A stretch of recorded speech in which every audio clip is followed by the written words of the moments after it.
bonsoir tout le monde, merci d'être venus si nombreux. Donc pour entendre parler de la pomme de terre, donc c'est un légume que vous connaissez sûrement tous. On va voir, donc c'est peut-être un regard différent. Donc je vous présente ce que nous on fait de la pomme de terre, avec la pomme de terre et ce qu'on sait. Donc c'est un peu un partage de savoir. Donc, je travaille, comme disait Père Noël, dans cet institut donc, qui s'appelle IGEP, pour Institut de génétique, environnement et protection de plantes. Mais jusqu'à il y a 6 ou 7 années, c'était la station d'amélioration de la pomme de terre et des plantes à bulbes. On est un peu dans une dynamique, il faut faire des grandes équipes pour que de l'extérieur, de l'étranger, on soit lisible, c'est comme ça qu'on dit. C'était peut-être plus lisible pour ce qu'on fait nous sur la pomme de terre avant, mais dans cette grande équipe, dans cette grande unité qui compte 300 personnes, il y a une trentaine de personnes qui travaillent, de chercheurs sur la pomme de terre. À Pludaniel, c'est une antenne qui travaille avec un domaine expérimental important, donc on a 80 hectares. On est donc très lié à l'expérimentation, mais il y a aussi des laboratoires et des recherches, et les personnes qui font partie de l'INRA et qui sont sur le centre de Rennes, c'est plutôt des pathologistes qui connaissent bien les maladies, ou après d'autres spécialités, mais donc à Pludaniel, c'est vraiment des gens du terrain et encore des recherches de laboratoires qu'on compte maintenir. On espère pouvoir maintenir. Donc la pomme de terre dans tous les états, c'est le titre que Père Noël m'a glissé, et j'ai fait quelque chose, vous verrez bien si ça convient. Hop. Voilà, la pomme de terre appartient à une famille, donc les Solanacées, dans lesquelles il y a d'autres membres, d'autres plantes que vous connaissez bien, donc le poivron, la tomate et l'aubergine, parmi les plantes qui sont consommées. Si poivron et tomates viennent d'Amérique comme la pomme de terre, l'aubergine est originaire d'Asie. Donc, ils ont bien être dans la même famille, mais ils n'ont pas les mêmes origines.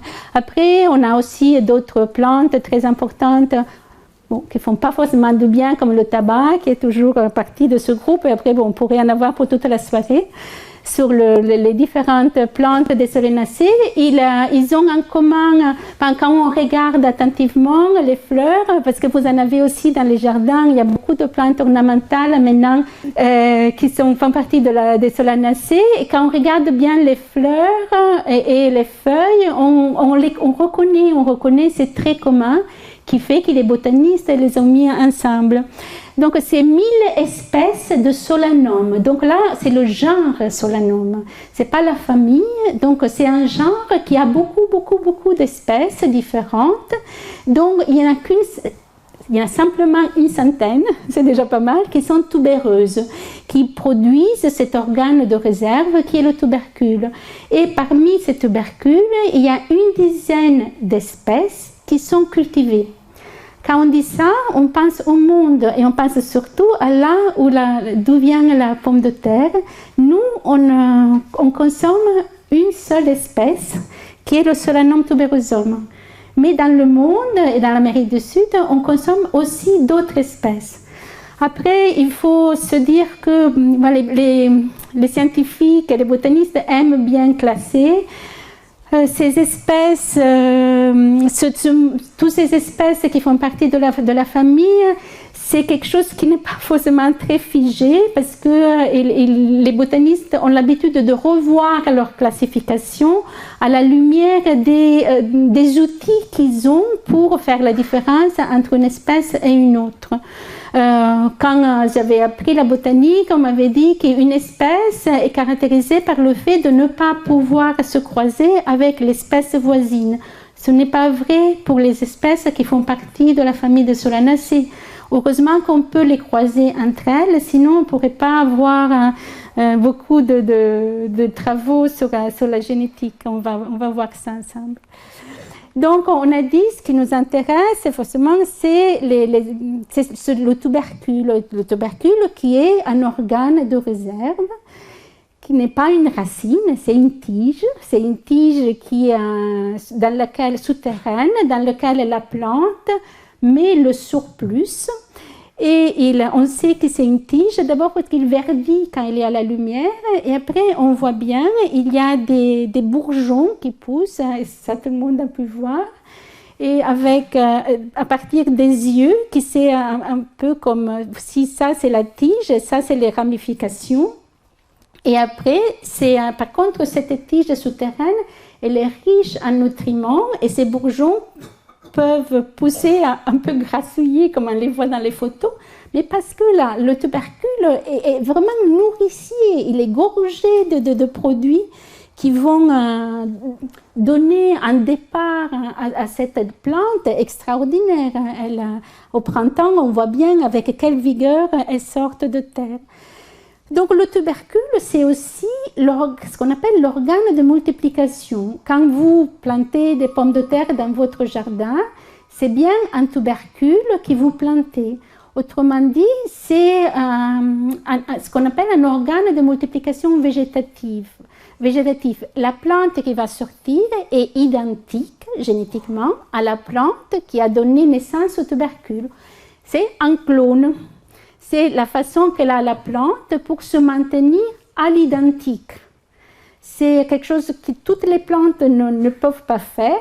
C'est une caractéristique de la pomme de terre et d'autres plantes, mais il n'y en a pas tant que ça. Mais toujours est ouverte pour la pomme de terre la multiplication par graines. Il y a des fleurs, il y a des graines. Et donc là, c'est des baies de pommes de terre. Et donc on peut aussi... comment dire, multiplier la pomme de terre par graines. À ce moment-là, les graines donneront naissance à des plantes qui ressembleront un petit peu à la plante de départ, mais elles seront différentes. Donc c'est un peu la particularité de cette plante. Et là, on va faire une petite tour d'histoire. Donc c'est une histoire qui a commencé loin de nous. Donc en Amérique du Sud, et donc quand je mets, il y a entre 8000 et 1000 années avant Jésus-Christ, c'est pas la naissance de la pomme de terre, c'est la rencontre entre l'homme et la pomme de terre. Donc c'est là qui commence la domestication. Parce qu'il y a domestication, autrement dit, l'homme modifie sans cesse ce qu'il trouve dans la nature pour faire de manière qu'elle réponde au mieux à ses besoins. Et là où il y avait des tubercules, donc c'est un territoire, comme vous voyez, qui est très très très vaste, qui va donc dans l'Amérique du Sud, de la Colombie jusqu'à la pointe, et c'est pour ça que j'ai mis les photos, c'est sur des plaines, mais aussi sur les montagnes. Et quand je vous ai dit qu'il y a 1000 espèces différentes, elles ne sont pas toutes partout, mais chaque espèce a un peu son domaine, c'est son endroit où elle pousse bien, et de manière spontanée. Ça veut dire qu'encore aujourd'hui et toujours, dans ces régions-là, on trouve des espèces dans l'état naturel. Ces espèces se multiplient quand elles font des tubercules par tubercules, mais aussi par graines. Et donc, c'est quelque chose qui évolue sans cesse. Alors que dans notre campagne, on plante des variétés de pommes de terre, mais on récolte des tubercules et on replante des tubercules. Ça veut dire qu'on n'a pas cette richesse de croisement. Naturellement, on n'a pas la pomme de terre. Et chez nous, elle est vraiment cultivée comme plante annuelle. Alors que là, c'est des plantes pérennes parce qu'elles restent toujours en place. Donc, beaucoup d'espèces tubéreuses. Et quand je vous ai dit, c'est l'homme qui a rencontré donc, la pomme de terre et l'a utilisée. Et dans la diffusion dans l'Amérique du Sud des espèces les plus intéressantes pour l'homme ont beaucoup contribué les Incas qui l'utilisaient pour leur alimentation. Et il y a une déesse, je ne rappelle plus le nom, qui est vraiment dédiée à la pomme de terre, ou la pomme de terre à la déesse. Enfin, c'était vraiment quelque chose auquel il donnait énormément d'importance. Et ça signifie que quand l'homme blanc est arrivé en Amérique du Sud, il a trouvé toute une culture autour de la pomme de terre. C'est pas ce qui l'a intéressé le plus, parce que je pense que c'est les richesses immédiates, comme l'or, l'argent, etc., qui a fait l'objet de l'intérêt des conquistadors. Cependant, il y avait toujours du monde qui récoltait les informations sur la culture et sur tout ce qui était la richesse végétale, qui a permis donc, comme on verra, de faire que la pomme de terre arrive jusqu'en Europe et d'avoir des témoignages sur la culture de la pomme de terre à cette période. Donc, une culture agricole. Autrement dit, elle était cultivée. Il y avait déjà eu une domestication. Ces espèces naturelles, ils avaient déjà choisi des plantes qui tubérisaient bien, qui faisaient des plantes vigoureuses, donc qui avaient sélectionné. Du commerce, parce que donc ils ont témoigné d'une certaine économie basée sur l'échange aussi de ces matières premières. Et donc j'ai mis transformation pour ne pas oublier quelque chose qui est très intéressant. C'est encore aujourd'hui, on sait que il y a une façon de conserver la pomme de terre qui nous est étrange. Donc ça s'appelle chuño, mais j'ai jamais fait de l'espagnol, je ne sais pas si je prononce bien. Donc les tubercules de pommes de terre, c'est quelque chose qui se fait en montagne, là où il y a une diversité de température entre jour et nuit importante. La nuit, les tubercules gèlent et le matin, ils sont mis au soleil. Et l'eau évapore et ce traitement continuel jour et nuit, donc ils les font geler, ils les plongent aussi dans l'eau et ils les font geler et ils font évaporer l'eau le matin, fait que le tubercule se déshydrate, on dirait un disque rayé, se déshydrate et il devient farineux. C'est pas très appétissant, mais c'est ça. On dirait des tubercules brûlés, mais dedans, quand on enlève la peau, c'est comme de la farine. Et par rapport à nos tubercules, à nous, qu'on doit mettre au frigo pour les conserver, une fois qu'il est sous cette forme-là, peut être gardé plusieurs années. Et un jour, en animant un stand à la fête de la science, j'ai discuté avec quelqu'un qui avait fait beaucoup de voyages en Afrique, travaillé sur le manioc, et il me disait que pour le manioc, il y a à peu près le même traitement.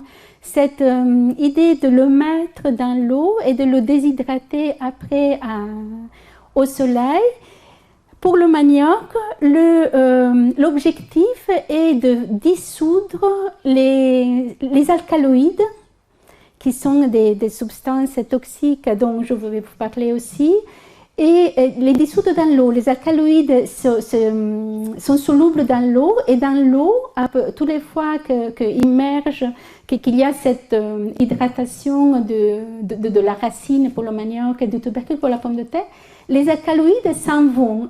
Le manioc devient comestible alors que ça ne le serait pas. Et pour la pomme de terre, il faut savoir que beaucoup d'espèces sont très riches en alcaloïdes.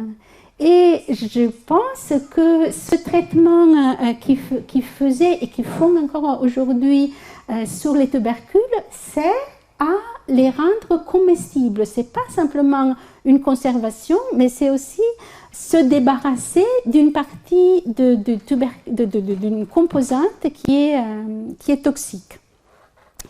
Voilà, donc là, on voit qu'ils piétinent les pommes de terre, parce que c'est comme ça qu'ils font encore aujourd'hui. Donc, pour cette extraction de l'eau, ça se fait un peu mécaniquement et après aussi par évaporation. Ensuite, comme je vous disais, les conquistadors, ils faisaient des voyages d'aller-retour pour ramener les richesses.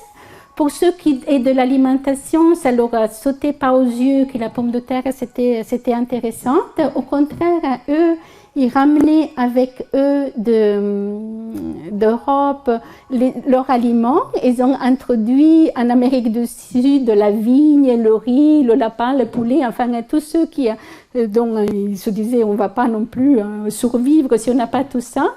Et ça a été dans les retours un peu plus tardifs que les botanistes ont ramené des tubercules de pommes de terre et donc qu'ils sont arrivés en Europe, soit en Espagne, soit en Angleterre, par des arrivages différents. Ça a été très important, très utile, parce qu'on n'est pas du tout dans les mêmes latitudes que l'Amérique du Sud. Et on n'a pas du tout les mêmes conditions pédoclimatiques. Ça veut dire qu'une variété qui pousse dans cette région-là n'est pas, enfin une espèce n'est pas forcément adaptée à nos conditions en Europe. Et donc quelqu'un me disait tout à l'heure qu'il avait ramené des tubercules des Canaries et qui n'avait fait que de feuillage. C'est vrai qu'il faut que l'espèce ou la variété soit adaptée à tubériser dans un jour long, comme ça arrive chez nous entre mars et août. Donc ces arrivages différents ont fait que parmi les tubercules qui sont arrivés, il y en avait qui pouvaient accomplir le cycle et être maintenus. Quoi vous dire d'autre? Oui, donc c'était des espèces différentes, donc des sous-espèces différentes de Solanum tuberosum qui sont arrivées en Europe et qui, peut-être d'autres aussi qui n'ont pas survécu, mais sont celles qui ont eu un certain succès. Alors après, il y a l'histoire de Parmentier que je pense que tout le monde connaît. Mais je peux dire brièvement, mais ce qui se passait en Europe, c'est que les pays d'Europe ont traité ce tubercule de manière différente. C'est vrai que d'abord, c'était pour les botanistes. Donc, il y avait un échange entre les botanistes. C'est souvent dans des couvents qu'il y avait ces collections de plantes un peu exotiques. Ceux qui ont réussi à comprendre le plus rapidement qu'est-ce qu'ils pouvaient tirer de la pomme de terre, c'est les Irlandais.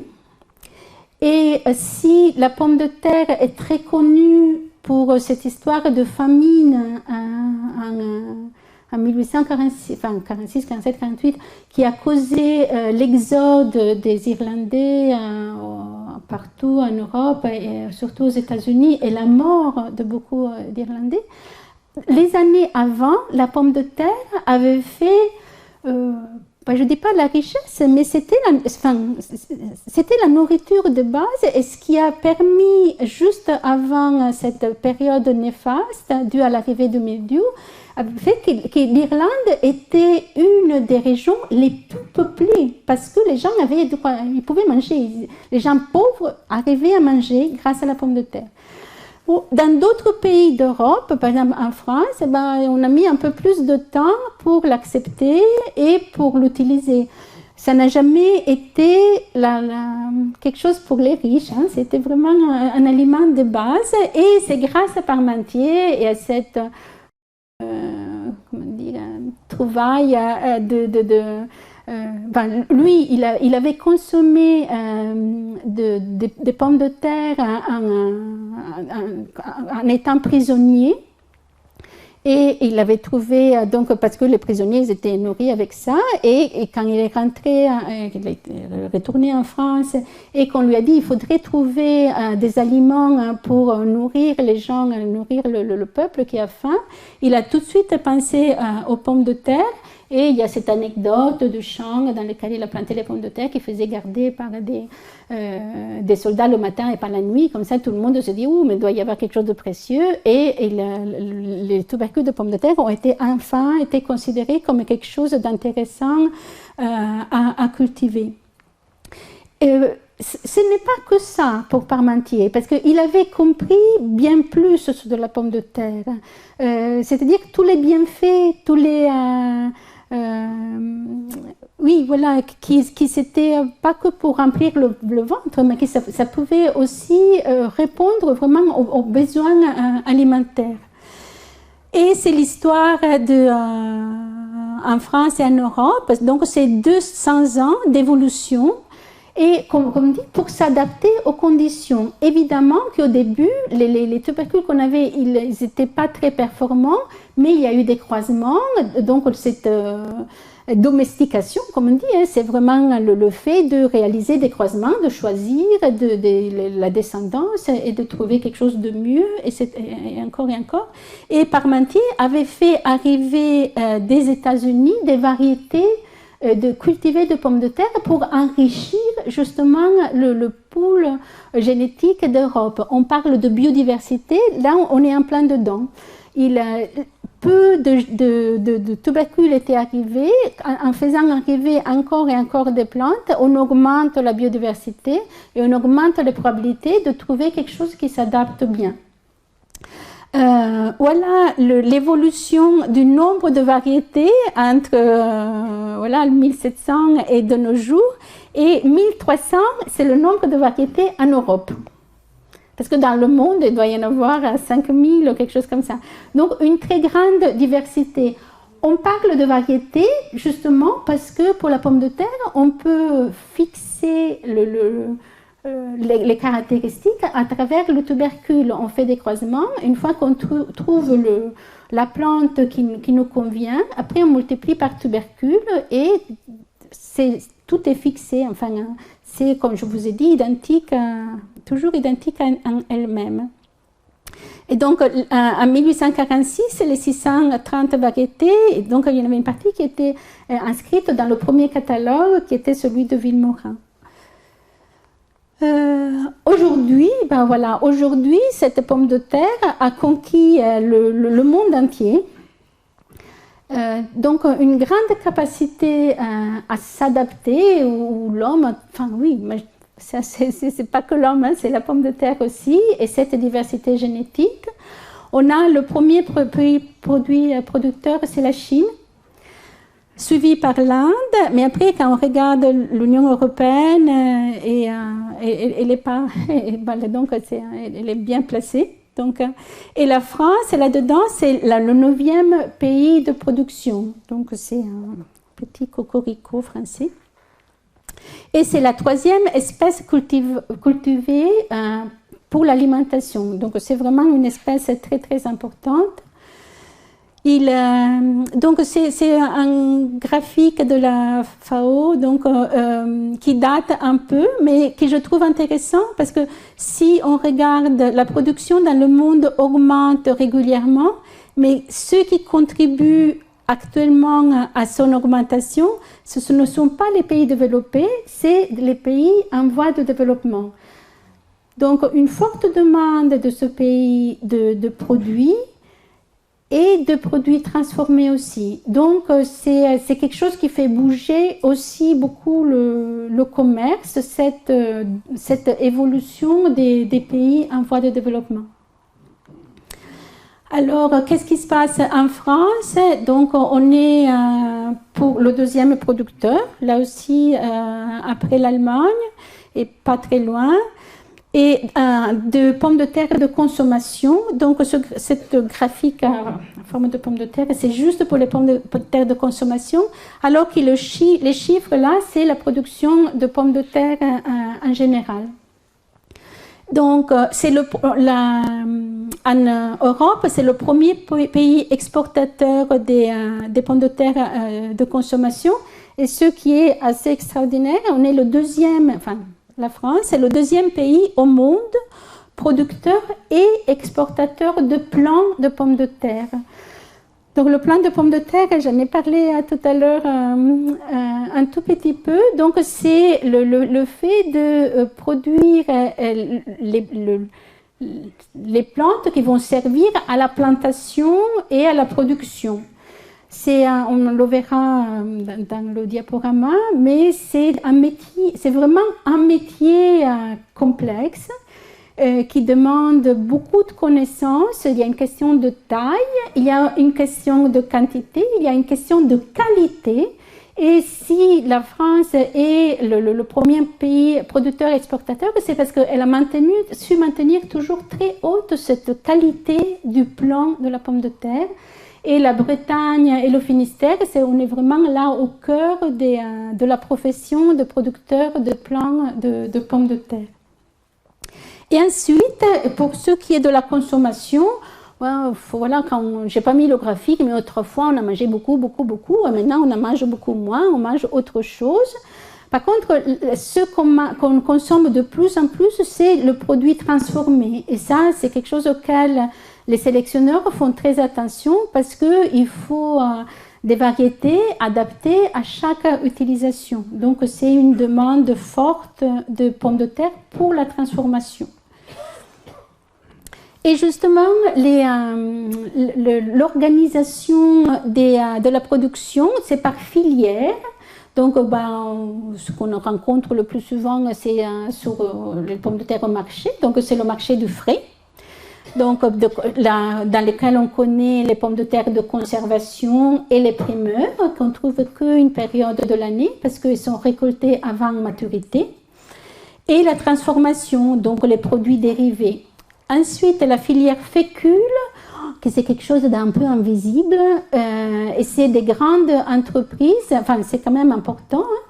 C'est des grandes entreprises qui vont nourrir avec le produit de l'extraction de la fécule, la papeterie, l'agroalimentaire et le textile et pour l'assemblage de matériaux. En réalité, la fécule, c'est quelque chose, là aussi on en reviendra un peu, mais c'est de l'amidon qui a des propriétés qui pour beaucoup de choses sont semblables à l'amidon de maïs ou de blé ou d'autres espèces végétales, mais que pour la pomme de terre, elles sont produites pas par une graine, mais par un tubercule. Et dans la graine, il y a de la matière grasse, dans le tubercule, non. Et ce qui fait la différence, et ce qui fait de cet amidon quelque chose d'une très grande qualité pour les industriels. Et ensuite, la filière plant, dont je vous ai parlé tout à l'heure, donc les pommes de terre destinées aux plantations. Ah oui, j'ai mis les couches bébés, parce qu'une des caractéristiques de la fécule, c'est d'absorber énormément d'eau. Et donc, elles sont utilisées pour ça.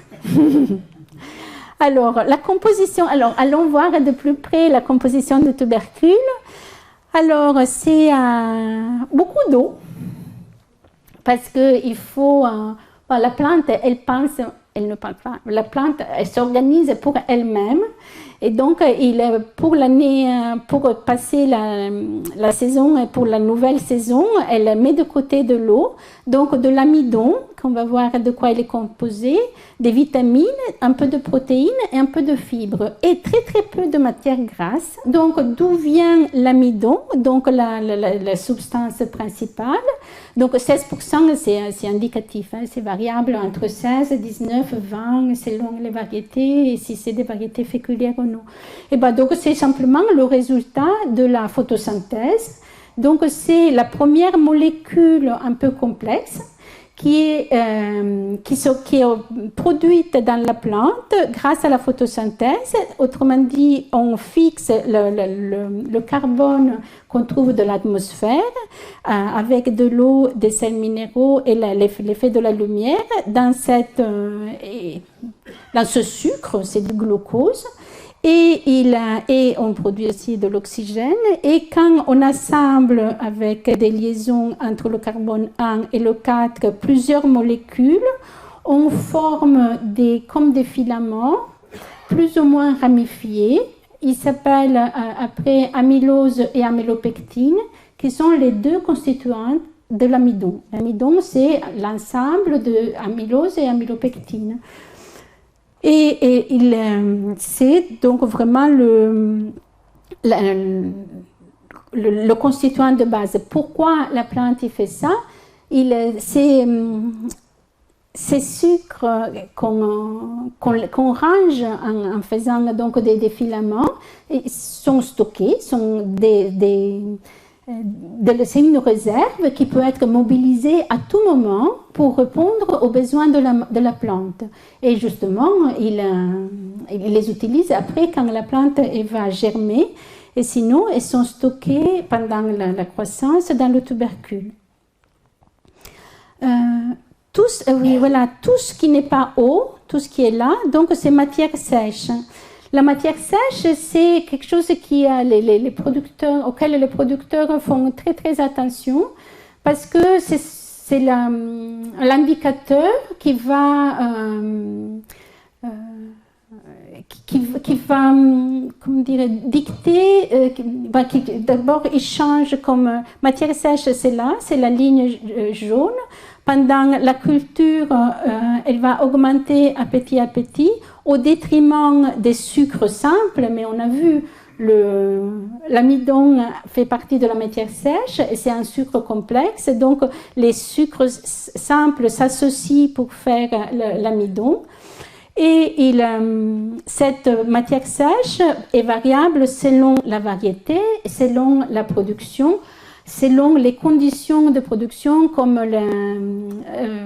la quantité d'engrais qu'on apporte, et va déterminer, par exemple, quand on cuit la pomme de terre, le délitement de la pomme de terre. Quand on a des pommes de terre qui ne tiennent pas trop à la cuisson, qui sont farineuses, c'est qu'ils sont particulièrement riches en matière sèche. Si on veut des variétés, si on veut des frites qui n'absorbent pas trop d'huile et qui sont croquantes, il faudra trouver des variétés qui ont moins de matière sèche. Donc vous voyez que c'est quelque chose qui compte beaucoup pour la destination après du produit. Voilà, donc matière sèche qui englobe donc sucre, amidon, vitamines, etc. Si on regarde que les sucres, vous avez vu qu'il y en avait toujours un petit peu libre, autrement dit pas associé, pas complexifié dans l'amidon, et la quantité de sucre qui reste disponible dans le tubercule est très variable. Là on ne voit pas, mais ça c'est le nom de plein de variétés différentes. Et après pour chaque variété il y a deux barres, une plus grande et une plus petite. Il est variable selon la conservation. Autrement dit, quand les pommes de terre elles sont fraîchement récoltées, elles ne germent pas.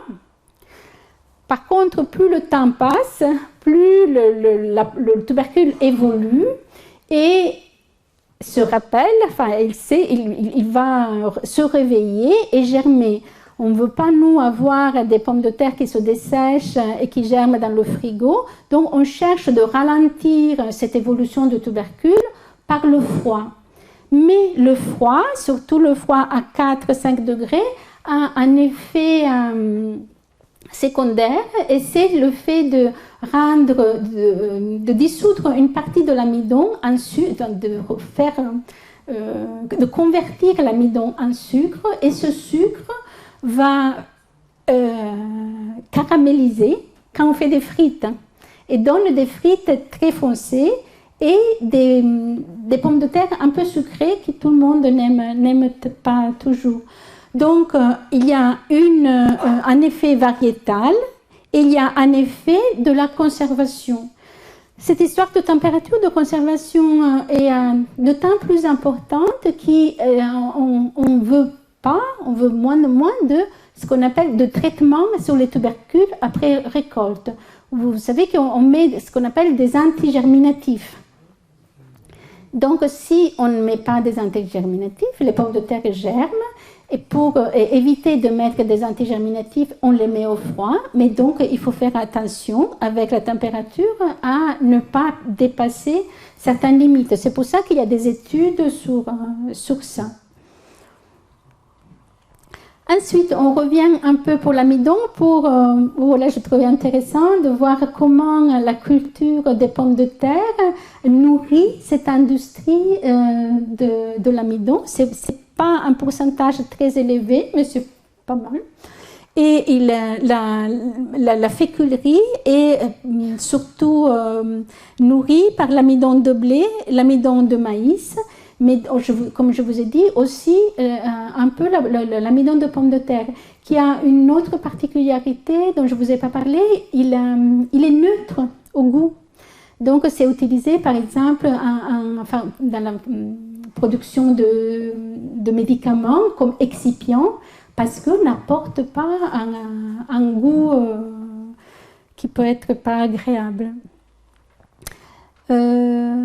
Voilà, donc l'utilisation de l'amidon de la pomme de terre, donc on a une utilisation alimentaire, donc en boulangerie pour la fermentation, pour la production de sirop, et des utilisations non alimentaires, donc pour le papier, qui en utilise beaucoup, des produits adhésifs, c'est une des particularités chimiques de cette molécule.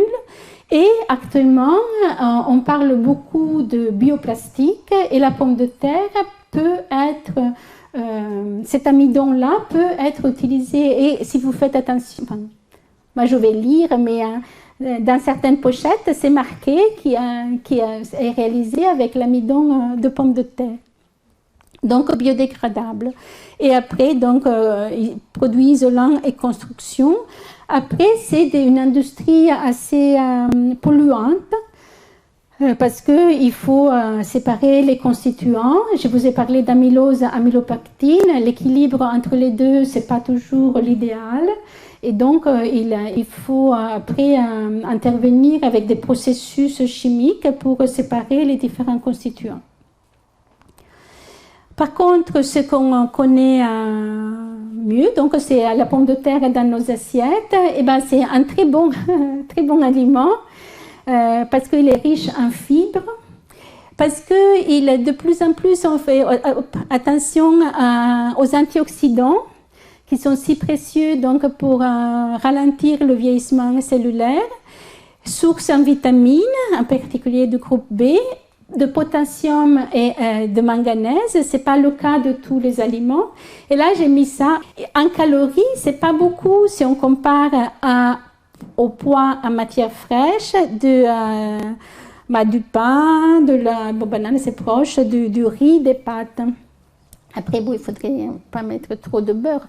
Mais on est devenu très clément, je trouve, avec les matières grasses maintenant, parce qu'on sait qu'elles sont importantes pour l'alimentation. Et donc, bon, voilà, on peut même rajouter du beurre. Et donc, j'entendais tout à l'heure parler de dégustation de pommes de terre. Pour ceux qui vont au restaurant, donc il y aura la dégustation. Dans notre équipe, on fait la dégustation en cette période de la pomme de terre pour l'inscription des nouvelles variétés au catalogue. Par contre, nous, on les déguste cuits à la vapeur, sans sel ni beurre. Et oui, je viendrai plus volontiers déguster ici que qui est à la station. Et donc, voilà. Donc là, pour la rappeler, ces bienfaits alimentaires, et que je disais, Parmentier, il avait déjà vu. Et donc, j'ai rajouté ça parce que la vitamine C, tout le monde ne pense pas, mais la pomme de terre est riche de vitamine C. Évidemment qu'une grande partie est détruite à la cuisson, mais il y en a tellement qu'il en reste. Et ce sont les pommes de terre nouvelles qui en sont les plus riches. Et voilà, ça c'est le chugno moderne dans le Pérou. Et les espèces andines sont riches en fer, zinc et vitamines. Et je vous redis quelque chose que j'ai entendu de quelqu'un qui venait des Indes en 2008 à l'année internationale de la pomme de terre, qui nous expliquait que dans ces contrées, les gens mangent pommes de terre matin, midi et soir, et qu'avec les outils qu'on a aujourd'hui pour connaître la composition, on s'était aperçu que, donc ils mangent matin, midi et soir, mais pas les mêmes. Il y a des variétés, mais même des espèces qui mangent le matin, d'autres à midi et d'autres le soir. Et quand ils font les analyses biochimiques, ils se sont rendus compte que celles qui, culturellement, ils mangent le matin sont très très riches en vitamines, et en particulier les vitamines C et sûrement d'autres aussi.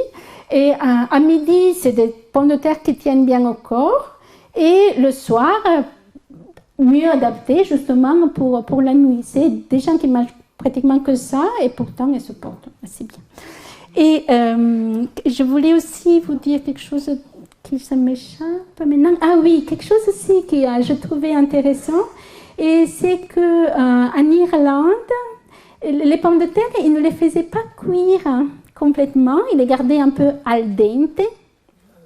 J'ai oublié de vous dire que l'accent que j'ai vient d'Italie, c'est pour ça que je peux parler de al dente. Et cette idée de ne pas cuire complètement, c'est pas une petite fantaisie, c'est que quand on cuit bien, on rend accessible à la digestion tout ce qui est bien cuit. La partie un peu plus croquante, moins bien cuite, elle est plus difficile à digérer, à attaquer par les sucs gastriques.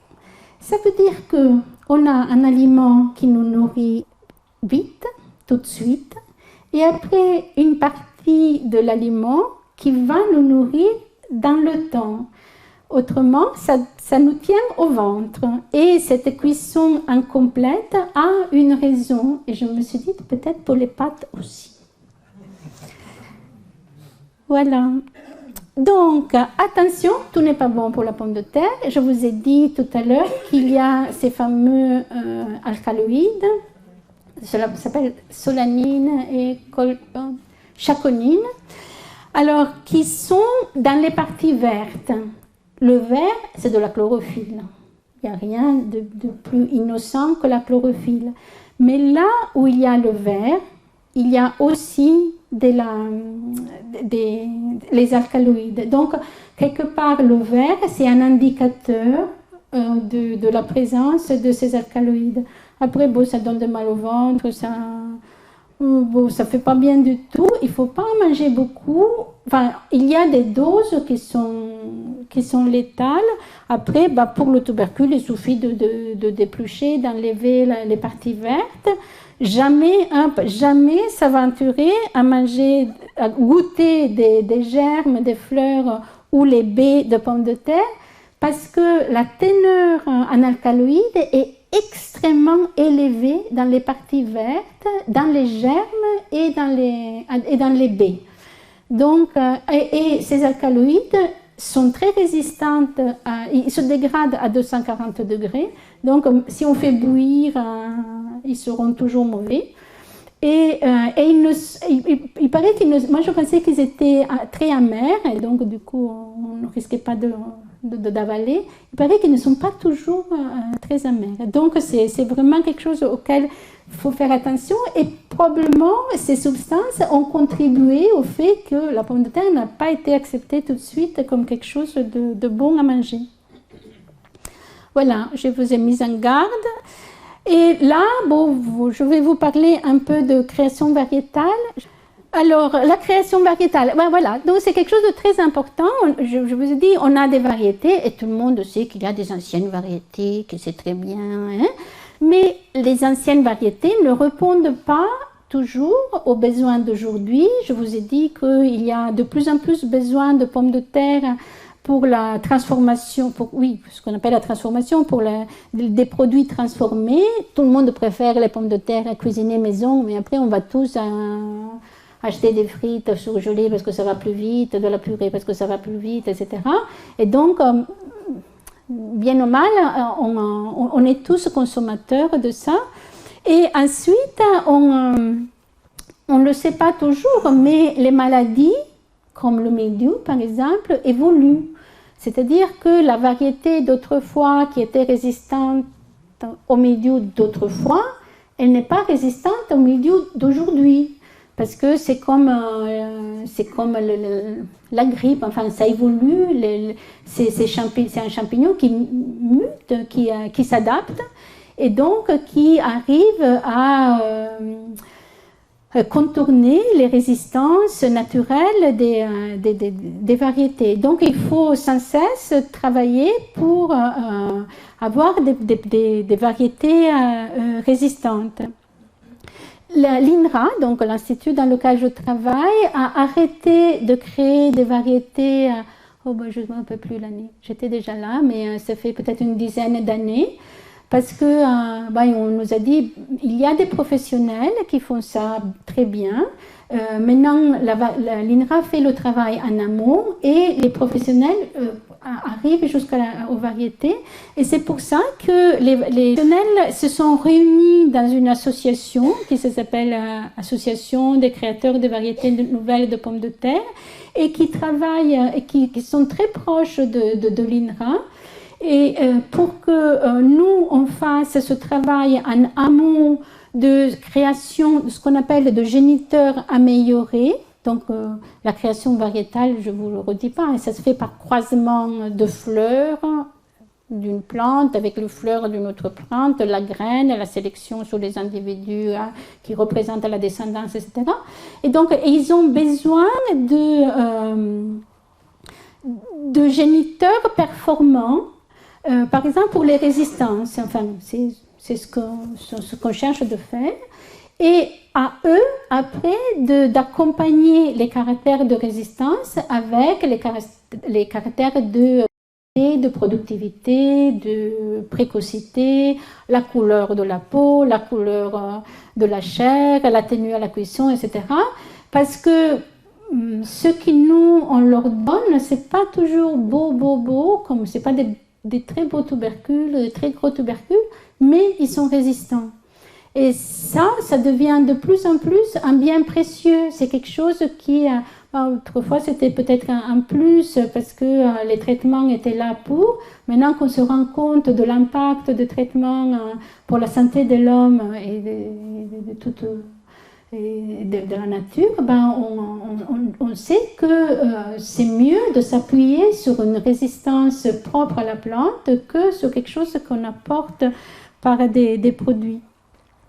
Et donc là, je vous ai illustré par des photos un peu ce qu'on fait, voilà. Et voilà, là c'est par contre quelque chose de plus concret et on a des gros programmes, donc plus que je vous en parle, la résistance au mildiou, c'est vraiment quelque chose qui a... Ah, voilà, j'ai oublié, on m'a dit qu'il ne fallait pas utiliser des mots compliqués. Phytophthora infestans, c'est le mildiou. C'est le nom scientifique du mildiou, mais hop, il est resté là. Et donc, je vous ai parlé d'espèces apparentées. Évidemment qu'en Amérique du Sud, le mildiou, il y est, justement. C'est de là qu'il est arrivé. Et pourtant, les pommes de terre aussi. Ça veut dire que dans les espèces, dans cette diversité génétique de l'Amérique du Sud, il y a la résistance au mildiou. Un peu dilué donc dans nos variétés à nous, d'où l'intérêt de re-injecter un peu de résistance en allant chercher les espèces qu'on a dans notre collection prud'honienne, les espèces apparentées, de les croiser, de faire des sélections sur la descendance par rapport à la résistance au mildiou. Et bon, ça prend quelques années. Et ensuite, l'histoire est qu'en 1997, on a donné à cette association de créateurs des géniteurs résistance au mildiou. Et bon, en 2008, quand on présentait, il y avait une seule variété. Et maintenant, il y en a 1, 2, 3, 4, 5, 6, 7, 8, 9, 10 qui arrivent sur le marché et qui ont une résistance naturelle au mildiou. Ce n'est pas une résistance totale, mais elles tiennent bien le choc, même en Bretagne. On voit bien là notre expérimentation, ça ne se fait pas au laboratoire, ça se fait en plein champ. Et là, vous serez étonnés de voir qu'on est obligé d'irriguer En réalité, on a besoin parfois, quand il fait chaud, en été, on a des semaines où nous, on a besoin de maintenir les conditions très favorables pour avoir beaucoup de mildiou et pour pouvoir faire la sélection. Là, c'est toutes des génotypes, des clones qui sont testés. Et quand on voit marron, c'est que c'est grillé. Mais il y a du vert de temps en temps. On voit mieux sur d'autres diapositives que vous verrez. Donc, c'est dans des conditions naturelles qui se fait la sélection. Donc, c'est quelque chose qui porte petit à petit ces résultats et c'est un travail conjoint entre nous et les sélectionneurs. La même chose pour Globodera pallida. Donc, c'est comme un petit ver qui est présent dans le sol. C'est un parasite qu'on ne voit pas, que quand il est présent en Bretagne, c'est très mauvais signe parce que pour les producteurs de plants, parce que c'est ce qu'on appelle un parasite de quarantaine. On n'a pas droit d'avoir ce parasite-là dans le sol quand on produit du plant, parce que le plant est amené à être distribué et ça veut dire qu'on distribue le parasite. C'est pour ça qu'il y a tant de règles pour ne pas importer des tubercules qui viennent d'ailleurs, parce que souvent sur les tissus végétaux, il y a les parasites. Donc il y en a dans certaines régions en France. C'est très difficile de s'en débarrasser parce que les formes de résistance, ça s'appelle des kystes, ils peuvent rester dans le sol 20 ans en attendant une pomme de terre. Donc vous voyez que quand il arrive, il s'installe. Et c'est aussi, je vous laisse cette diapositive pour vous dire que le travail de la sélection, c'est un travail d'anticipation.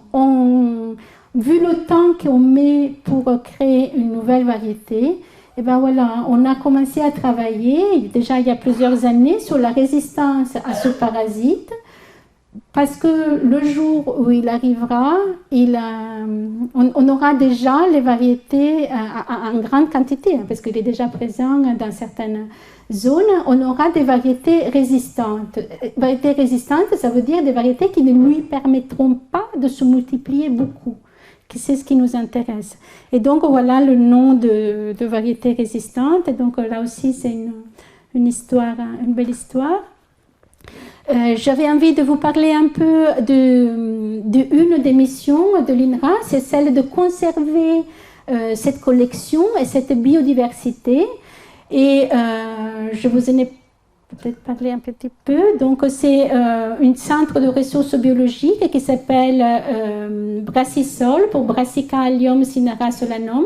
C'est les espèces latines du colza et chou, l'ail, l'artichaut, et c'est la grosse partie de la collection, c'est bien le solanum, les pommes de terre. On a des espèces qui font des tubercules et qui ne l'ont pas, qui viennent d'Amérique du Sud et qui sont maintenues, caractérisées et utilisées, comme vous avez vu dans les croisements. Ensuite, comme je vous ai dit, création variétale, mais aussi la lutte durable aux bioagresseurs. C'est un peu des grands mots que nous on utilise. Ça veut dire qu'on a des partenariats avec aussi des associations, des groupes pour l'agriculture biologique. Hein. Et on teste des variétés, des conditions de culture pour pouvoir cultiver la pomme de terre en conditions agriculture biologique. On est en train de faire évoluer aussi nos champs d'expérimentation et avoir des champs bio. Et c'est aussi l'utilisation des programmes de recherche pour le test de molécules qui dérivées par exemple de plantes, d'algues, et qui sont ce qu'on appelle des biostimulants, c'est-à-dire qu'une fois qu'ils arrivent sur la plante, font croire à la plante qu'elle est attaquée par le parasite. La plante est toujours capable de se défendre un peu, et donne le temps à la plante d'activer tous les mécanismes propres de défense, de manière que quand le parasite arrive par de vrai, toutes ces défenses naturelles sont déjà déclenchées et il y a une augmentation de la résistance. Et aussi, il y a tout un volet sur la mise au point d'outils de détection des parasites. Et ça, c'est important parce qu'il faut les reconnaître, il faut les reconnaître quand ils y sont, mais même avant qu'ils arrivent, par exemple aux frontières, pouvoir bloquer certaines lots de tubercules quand ils risquent d'amener des nouvelles maladies. Donc, c'est tout des domaines dans lesquels il faut être performant. Voilà un peu les enjeux qui nous tiennent à cœur. Donc, comme je dis, le réchauffement climatique, et tout le monde sait qu'on est en train de vivre une transition aussi climatique. La culture à faible entrant, donc pas trop d'apports qui ne sont pas naturels. Donc les pays qui développent la culture de la pomme de terre, c'est des pays chauds qui ne sont pas toujours équipés pour la conservation des tubercules. Donc c'est quelque chose qui des programmes de recherche auxquels on est associé avec des pays du Maghreb, par exemple, ou d'Afrique. Réduction des produits phytosanitaires et les maladies émergentes. Voilà donc un aperçu sur notre dispositif expérimental. Et avant d'oublier, donc notre station a été créée en 1949. Ça veut dire que l'année prochaine, on fête les 70 ans. Et ça ne nous arrive pas souvent, mais on fait des portes ouvertes. Donc, si vous voulez venir sur place, on me disait, quelqu'un qui était venu visiter, que ça lui avait beaucoup plu. Donc, bon, je crois qu'il y a des choses intéressantes à voir. Et ce sera peut-être le mois de juin, ou par là, parce que c'est là qu'il y a les choses les plus intéressantes à voir au champ. Donc, la pomme de terre est maintenue au champ, mais en plateforme aussi. Là, en particulier, c'est une plateforme pour la résistance au mildiou, toujours. Et on utilise la pomme de terre en pot parce que ces espèces apparentées à la pomme de terre ont souvent le défaut de faire des stolons très longs. Ça veut dire que si on plante normalement, il faut les planter tous les 3 mètres. Parce que ce qu'on plante là va tubériser là-bas. Et donc, on les met dans des pots, comme ça, on récupère les tubercules de la bonne plante et pas celui de la plante d'à côté. Ensuite, des compétences techniques au laboratoire. Donc, la pomme de terre se cultive aussi in vitro. Et voici la collection qui est la grosse grande partie de la collection de pommes de terre est une collection in vitro. Et après une grande partie au champ. Mais comme vous savez, une collection au champ, elle doit être plantée et récoltée tous les ans avec le risque d'attraper des virus au champ. Donc le matériel sain est maintenu sain in vitro. On peut y avoir aussi une conservation à très long terme dans l'azote liquide. Et donc, il y a eu la mise au point de techniques et après des techniques de biologie moléculaire, là, avec ce qu'on appelle la sélection assistée par marqueur. Mais il va y avoir quelques diapos. Là, je voulais vous sensibiliser aux biotechnologies parce que Pierre-Noël, il n'a pas dit, mais mon métier, ce sont les biotechnologies. Donc, je suis quelqu'un qui, depuis que je suis arrivée à l'INRA il y a 30 ans, travaille donc au laboratoire pour savoir quelles biotechnologies on peut utiliser, si elles sont utiles, si elles sont applicables. Et moi, je sais que le public, il n'est jamais très chaud avec les biotechnologies. Et bon, je cherche un peu de prêcher pour mon métier. Les biotechnologies ont permis, avec la culture in vitro, de maintenir donc pour la sélection les plantes non virusées comme au début de la multiplication. C'est vraiment une avancée importante. Et les pommes de terre qui sont maintenues d'une année à l'autre, qui sont celles qui c'est le voisin ou la tante qui a donné, quand on les multiplie comme ça sans cesse, année après année, on multiplie aussi les virus qu'ils accumulent une année après l'autre. Et les virus, en particulier le virus Y, a un impact très très néfaste sur la croissance de la plante. Il peut réduire jusqu'à 70% la production. Donc à un moment donné, il faut assainir la variété. Et à un moment donné, on avait que pour certaines variétés, on n'avait que des variétés virusées. Encore maintenant, on trouve des anciennes variétés, mais qui sont virusées. Et il y a des techniques de culture in vitro qui sont relativement simples, qui permettent d'éliminer le virus par des traitements froid, chaud, etc., pour ralentir le virus et prendre juste le méristème qui n'a pas encore été envahi par le virus. Donc ça, c'est les producteurs de plants de pommes de terre, que je vous ai dit que c'est tout un métier. Au début de leur production de plants, il y a toujours un maintien et une multiplication in vitro. Ensuite, on travaille beaucoup avec des techniques de biologie moléculaire qui se basent sur la connaissance des séquences d'ADN et des séquences qui correspondent au caractère. Donc, si on connaît la séquence correspondante au caractère recherché, on peut le suivre par des marqueurs. Et donc, par exemple, on peut trier sur 10 000 individus d'une descendance sur la présence-absence d'un caractère par biologie moléculaire. C'est inutile quand le test est très facile à faire pour connaître le caractère. Par contre, il y a des tests qui sont très lourds et pour lesquels c'est intéressant d'avoir cet outil. Et ensuite, c'est une collègue, Sylvie Maradur, qui a mis au point cette méthode d'identification variétale. Ça ne paraît pas, mais c'est très important de pouvoir identifier une variété. Il y a toutes sortes de fraudes. Un tubercule de pomme de terre d'une variété peut ressembler fortement à celui d'une autre variété. Et ces techniques basées sur l'ADN permettent d'avoir un profil, un peu comme un code barre pour chaque variété.